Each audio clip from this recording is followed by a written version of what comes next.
కార్మికులకు వర్తించే ప్రమాద బీమాపై బ్యాంకు అధికారులు, సింగరేణి యాజమాన్యం మరియు జాతీయ కార్మిక సంఘాలు వెంటనే స్పష్టత ఇవ్వాలని సింగరేణి రిటైర్డ్ ఉద్యోగుల సంఘం నాయకులు డిమాండ్ చేశారు. మంచిర్యాలలో జరిగిన ఒక సమావేశంలో వారు మాట్లాడుతూ రిటైర్డ్ కార్మికులకు రూ. 50 లక్షల ప్రమాద బీమా సౌకర్యాన్ని కల్పించాలని డిమాండ్ను తెరపైకి తెచ్చారు. ప్రస్తుతం ఈ ప్రమాద బీమా సదుపాయం అసలు కల్పిస్తున్నారా లేదా అనే విషయంపై తీవ్రమైన సందిగ్ధం నెలకొన్నది. దీనివల్ల పదవి విరమణ పొందిన కార్మికుల్లో తీవ్ర ఆవేదన మరియు గందరగోళం వ్యక్తమవుతోందని పేర్కొంటూ ఈ విషయంలో సంబంధిత వర్గాలు తక్షణమే స్పష్టత ఇవ్వాలని వారు ఈ సందర్భంగా డిమాండ్ చేశారు. యజమాన్యాన్ని కూడా మేము రెండు చేతులతోటి వేడుకుంటా ఉన్నాం. ముఖ్యంగా సింగరేణి విశ్రాంత కార్మికులకు రిటైర్మెంట్ అయిన తర్వాత ఏదైతే ఆంధ్ర బ్యాంకు కానీ లేకుంటే SBI కానీ తదితర ఏదైతే ప్రధాన బ్యాంకులు ఉన్నాయో ఆ బ్యాంకులలో గత 30 సంవత్సరాల కాలం నుండి కూడా ఖాతా కలిగినటువంటి మా సింగరేణి విశ్రాంత కార్మికులకు 2020 సంవత్సరంలోనే సింగరేణి విశ్రాంత కార్మికులకు కూడా ప్రమాద బీమా 30 లక్షల రూపాయలు ప్రమాదవశాత్తు విశ్రాంత కార్మికుడు చనిపోతే వాళ్ళ కుటుంబాన్ని ఆదుకోవడానికి ఈ బ్యాంకులు సింగరేణి యాజమాన్యం కలిసి ఒక ఒప్పందం చేసుకున్నాయనే విషయాన్ని గౌరవనీయులు మన యూనియన్ బ్యాంకు మేనేజర్ గారు ఈరోజు చెప్పడం జరిగింది. అయితే ఈ విషయాన్ని మేము పూర్తిగా క్లారిఫికేషన్ చేసుకోవడానికి మన ఆంధ్ర బ్యాంకుకు యూనియన్ బ్యాంకుకు రావడం జరిగింది. ఆ సారిట సంగతి మా విశ్రాంత సింగరేణి కార్మికులు చనిపోయిన తర్వాత వాళ్ళ కుటుంబాన్ని ఆదుకోవడానికి ప్రమాద బీమా ఇట్లా ప్రవేశపెట్టినట్ట కదా, దాని పద్ధతి ఏంది, కథ ఏంది, కార్ఖానా ఏంది, దానికి సంబంధించిన MOU కాపీ ఒకటి ఇవ్వండి సార్. మేము RTI ద్వారా కూడా పెట్టుబడి మేము దరఖాస్తు పెడతాం, లేకుంటే ఓవరాల్ కన్నా మాకు ఒక ఇన్ఫర్మేషన్ ఇవ్వాలి సార్. ఆ ఒప్పందానికి సంబంధించిన కాగితం ఇస్తే మాకు పూర్తి వివరాలు తెలుస్తాయి సార్ అంటే ఇది మా చేతిలో లేదు.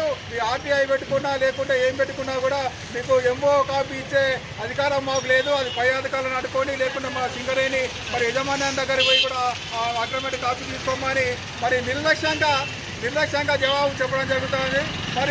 ఏసీ రూమ్లో కూర్చొని లక్షలాది రూపాయలు మా సింగరేణి కార్మికుల కష్టార్జితం చెబుతోని ఈ బ్యాంకులలో ఖాతాదారులకు ఆ ఖాతాదారుల ద్వారా వచ్చే కమిషన్ ద్వారా పేమెంట్ తీసుకునేటువంటి ఈ బ్యాంకు యజమాన్యాలు అతి నిర్లక్ష్యంగా జవాబు చెప్పడం వలన సింగరేణి విశ్రాంత కార్మికులు చాలా నిరుత్సాహానికి గురవుతా ఉన్నారు.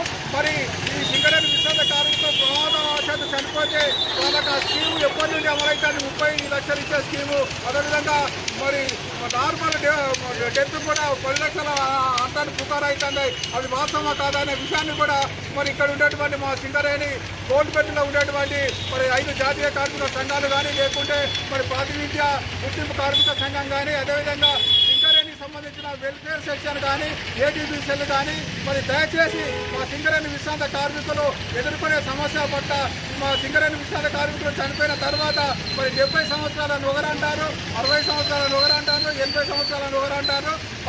సింగరేణిలో విధులు నిర్వహించి విశ్రాంతి కార్మికులకు ఎప్పుడు చనిపోతే 30 లక్షల రూపాయలు 30 లక్షల రూపాయల ప్రమాద బీమా వాళ్ళ కుటుంబాన్ని ఆదుకోవడానికి మా సింగరేణి యాజమాన్యం అదేవిధంగా బ్యాంకు యాజమాన్యాలు కలిసి ఒప్పందం చేసుకున్న విషయాన్ని బ్యాంకు అధికారుల దృష్టి తీసుకొచ్చినా కూడా వాళ్ళు నిర్లక్ష్యంగా సమాధానం చెప్తూ ఉన్నారు.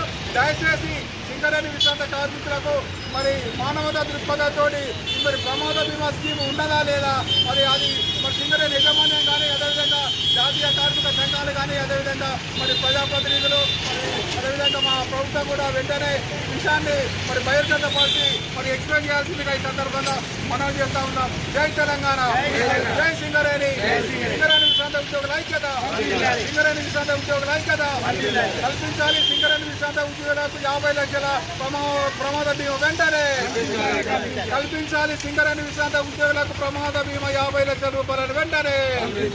జై తెలంగాణ, జై సింగరేణి. Thank you.